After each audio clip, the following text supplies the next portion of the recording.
Dès samedi s'amorce une complexe opération, un couvre-feu. On ne connaît pas ça, on l'a répété. Le décret sera adopté plus tard cette semaine, sûrement demain. On a le goût de dire que le gros bon sens va s'appliquer pour les policiers, par exemple. Si vous devez travailler, il sera bon d'avoir avec vous, c'est un conseil, là, une lettre d'attestation de votre employeur. Vous pourrez aussi sortir pour des situations exceptionnelles. Regardons-les ensemble, en tout cas quelques exemples. Vous allez par exemple chercher des médicaments, vous avez eu un rendez-vous médical, vous devez vous rendre à l'hôpital, ça va de soi, à la clinique, chez le dentiste, l'optométriste pour des situations d'urgence par exemple. Vous devez vous rendre au chevet d'une personne malade ou blessée. Ça, c'est très important et la ministre a insisté là-dessus. Vous devez fuir un foyer violent, participer à un cours du soir en présentiel dans une école qui est reconnue, reconduire ses enfants chez l'autre parent. Vous voyez, il y a bon nombre d'exceptions, puis j'ai l'impression que la liste pourra éventuellement s'allonger. Mais, Marie-Maude, il reste que la ministre nous dit que ça ne changera pas grand-chose pour les gens qui respectaient déjà les consignes, mais il y a des situations complexes qui s'annoncent là.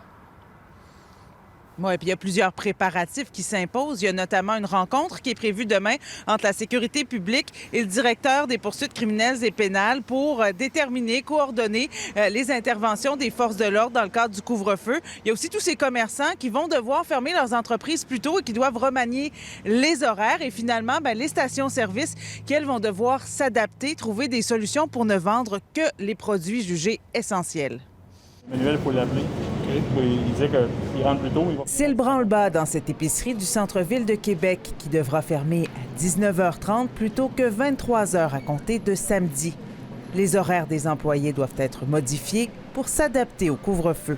Ça a un impact négatif, par exemple, pour nos employés à temps partiel, nos étudiants, etc., qui, eux, souvent, ne sont pas disponibles le jour pour être transférés en journée. Si l'épicier ne s'attend pas à des ruptures de stock comme lors du premier confinement, il prévoit des pics d'achalandage sur l'heure du souper. On s'attend à facilement atteindre notre limite en magasin. Alors oui, on n'aura pas le choix d'être vigilant et d'ajouter des gens à l'entrée pour s'assurer de la distanciation sociale en magasin. Les dépanneurs aussi devront s'adapter. Seuls ceux qui vendent de l'essence pourront demeurer ouverts. Le problème qui arrive, c'est qu'on est à 48 heures à peu près de l'entrée du couvre-feu. Puis on n'est pas au courant encore des choses qu'on a le droit de vendre, qu'on n'a pas le droit de vendre. C'est très ambigu. Les fournisseurs nous disent qu'on a le droit. Les grossistes alimentaires nous disent qu'on n'a pas le droit.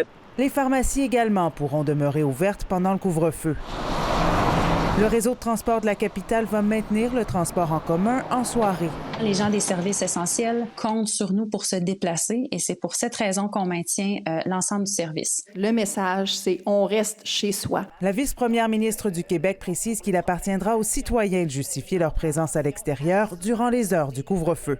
Les policiers sont habitués de faire preuve de jugement et de discernement dans l'application des lois et des règlements. Alors, l'idée, c'est pas de coincer à tout prix des gens. Les fautifs s'exposeront à des amendes de 1 000 à 6 000 $. On ne sortira plus après 8 heures, mais je le faisais rarement quand même. Ça fait que moi, ça ne changera pas grand-chose, sauf que ça va me sécuriser un peu plus. Vu que je suis quand même assez souvent à la maison, je vais être capable de justement pallier les deux bouts, là, justement d'aller pouvoir passer à l'épicerie, soit dans ma pause du midi. Si certains s'accommodent plutôt bien de l'arrivée du couvre-feu, d'autres le prennent plus difficilement. La personne qui est déjà isolée, puis qu'à partir de 8 heures le soir, elle n'a plus le droit de sortir de chez elle, elle va se sentir vraiment, je vous dirais, étouffée. Le couvre-feu sera en vigueur du 9 janvier au 8 février. Ici Marie-Maude Pontbriand, Radio-Canada, Québec.